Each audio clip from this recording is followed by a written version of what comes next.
ऊपर रख दूं, 25 को मिट्टी का खरगोश बना के खरगोश के कलर में पेंट करके किसी झाड़ी में छुपा दूं, इधर से कुत्ता को इंडिकेट करूं, वो कुत्ता मिट्टी के बने हुए खरगोश को कैच करो, तो मिट्टी के खड़हा को कुत्ता कैच करेगा? बिल्कुल नहीं। मिट्टी के चूहा को बिल्ली कैच करेगी? बिल्कुल नहीं।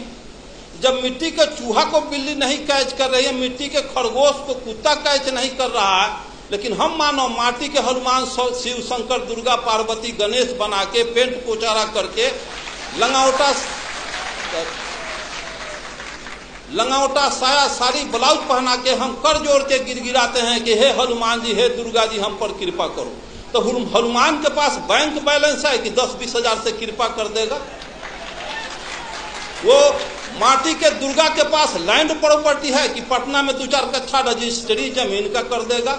इसका मतलब हम मानव असल नकल के पहचान करने में कुत्ता बिलाई से भी बदतर हैं।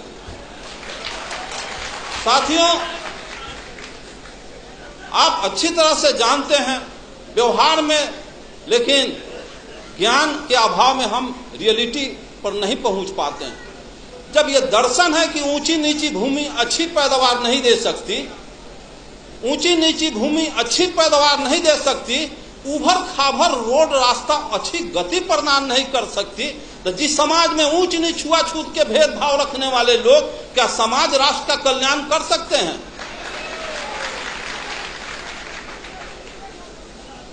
ब्राह्मणवाद का सबसे बड़ा हथियार शराब और वरदान। ऐसे क्यों हो गया? तो फलाना ऋषि का शराब था। ऐसे क्यों हो गया? तो फलाना ऋषि का वरदान था। शराब और वरदान में पूरा 90% बैकवर्ड आकंठ डूबा हुआ। मैं पूछता हूं, जिसको बाबा साहब अम्बेडकर ने कहा है कि जो कौम अपने पूर्वजों का इतिहास नहीं जानता, वो कौम अपना भविष्य निर्माण नहीं कर सकता। एक्चुअली मार्क्स ने कहा है कि पॉलिटिकल पावर, मार्क्स ने कहा है कि Marx told that revolution engine of history, क्रांतियां इतिहास की इंजन होती है। भारतीय परिवेश को समझा। यहां 3 बीमारी थी और बीमारी के पहले डॉक्टर दवा का इन्वेंशन नहीं करता, बीमारी के बाद दवा बनती है। भारत में 3 बीमारी है जिसका नब्ज पहचानने का काम ज्योतिबा फुले, पेरियार रामास्वामी नायकर, बाबा साहब अम्बेडकर और जगदेव प्रसाद ने किया। और जर्मनी में, इंग्लैंड, फ्रांस, रूस, चीन में 2 बीमारी थी। और पूंजीवादी और सामंती व्यवस्था, यहाँ जातीय व्यवस्था भी, ब्राह्मणवादी व्यवस्था भी है।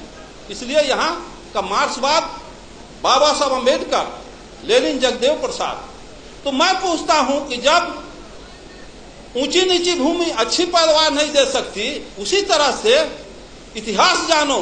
712 ईस्वी में अरब के मुहम्मद, ब्राह्मणवाद का यही तकाजा है, यही बहुत बड़ा कि शिव के त्रिशूल से बचबा, विष्णु के चक्र से बचबा, इंद्र के वज्र से बचबा, जम के दंड से बचबा, लेकिन पंडित जी के शराब से न बचबा। चंद्रलोक पर भी चले जाओगे, धह लकड़ी लेखन जड़ जाओगे। तो 712 इतिहास देखो। 712 ईस्वी में अरब के मोहम्मद बिन कासिम 6000 पलटन लेके सिंध के दाही राजा पर हमला बोल दिया। दाही राजा की 60,000 पलटन धूल चाट के हार गई। 1026 में मोहम्मद गजनी 30,000 फौज लेके पंजाब, राजस्थान होता गुजरात पहुंचा। वहां ब्रह्मपाद के प्रबल दूत सोमनाथ के मंदिर को ध्वस्त कर दिया। 3 लाख क्षत्रिय सेना हार गए। हिस्ट्री में पढ़ा था, सभी देवी देवता सोने चांदी के थे। 80 को खच्चर, गधा, हाथी पर गजनी, सभी शिव, शंकर, दुर्गा, पार्वती को सोने चांदी को ढाह के मार मुकदर के कचूमर निकाल के ले गया अफगान। फिर 1193 में गोरी के 12,000 फौज के सामने पृथ्वीराज चौहान के 80,000 फौज धूल चाट के हार गई।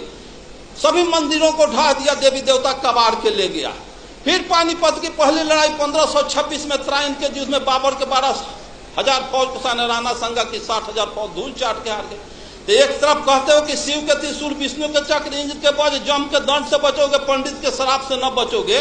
तो 712 में हार गए, 1026 में हार गए, 1193 में हार गए, 1526 में हार गए। देश गुलाम हो गए, देवी देवता लूट गई, बहु बेटी लूट गई, मार के गजरा मुल्ली की तरह काट दिया गजनी।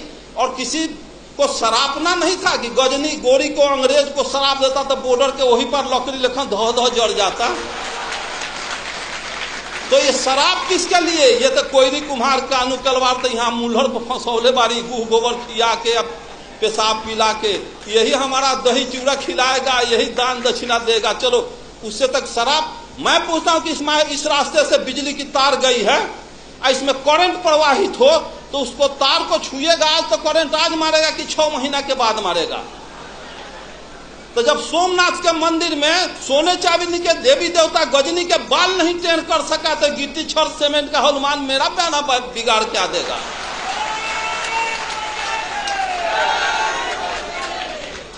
और यहाँ के मूलवासियों का एक ही उपाय है जो मेश्राम साहब का तो सुने ही और सुनेंगे। जिस स्थिति में आर्यों के पोजीशन में हैं, आर्य जिस पोजीशन में हैं, सिर्फ वही पोजीशन जो पोजीशन सर्प और चूहा का है। सर्प जाता है चूहे के बनाया हुआ घोंसला में, घर में बिल में प्रवेश करता है और घरवैया को, उसके बाल बच्चा को भी खा जाता है, उसको भी खा जाता है और घरवो दखल कर लेता है।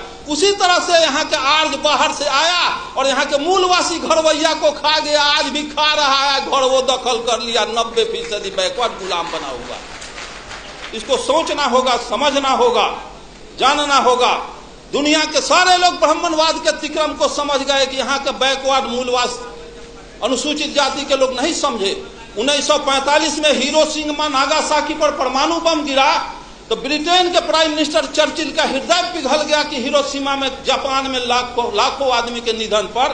तो इंटरनेशनल कमेंट किया चर्चिल और कहा कि हम अमेरिका को समझदार समझते थे लेकिन अमेरिका समझदार नहीं निकला।